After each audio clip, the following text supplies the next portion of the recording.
اعوذ باللہ من الشیطان الرجیم، بسم اللہ الرحمن الرحیم۔ حدیث پاک، موت کی تمنا کرنا بری ہے۔ موت کو یاد رکھنا اور بار بار اس کا خیال رکھنا ضروری ہے، مگر اس کی تمنا کرنا مذموم ہے۔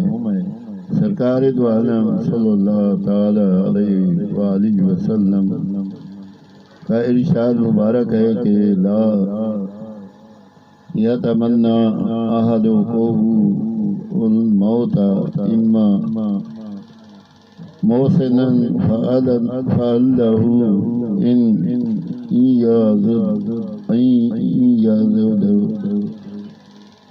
یزد خیرا واما مسیئا فعله اللہ یستعتب۔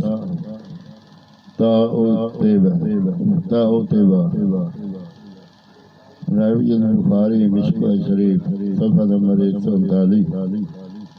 ترجمہ: تم میں کوئی بھی موت کی تمنا نہ کرے، کیونکہ اگر وہ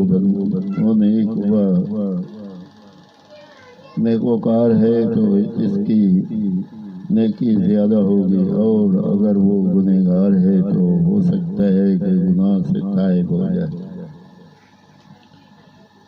حضرت امام احمد رحمۃ اللہ تعالی علیہ سیدنا حضرت ابو ہریرہ رضی اللہ تعالی عنہ سے روایت کی ہے کہ ایک آدمی شہید ہوا اور اس کا بھائی 1 سال بعد میں مرا۔ سیدنا طلحہ رضی اللہ تعالی عنہ نے خواب میں بہشت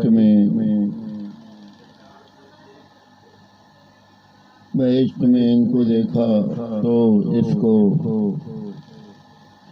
اس کے شہید بھائی کے آگے دیکھا، اور اس خواب کو رسول نبی کریم صلی اللہ علیہ وسلم صاحب دولا صلی اللہ علیہ وسلم کی خدمت میں اقدس میں پیش کر کے تعجب کا اظہار کیا۔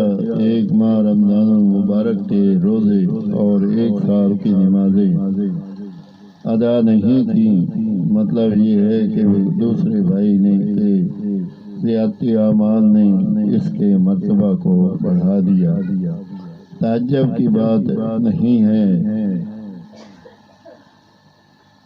آمین ثم آمین۔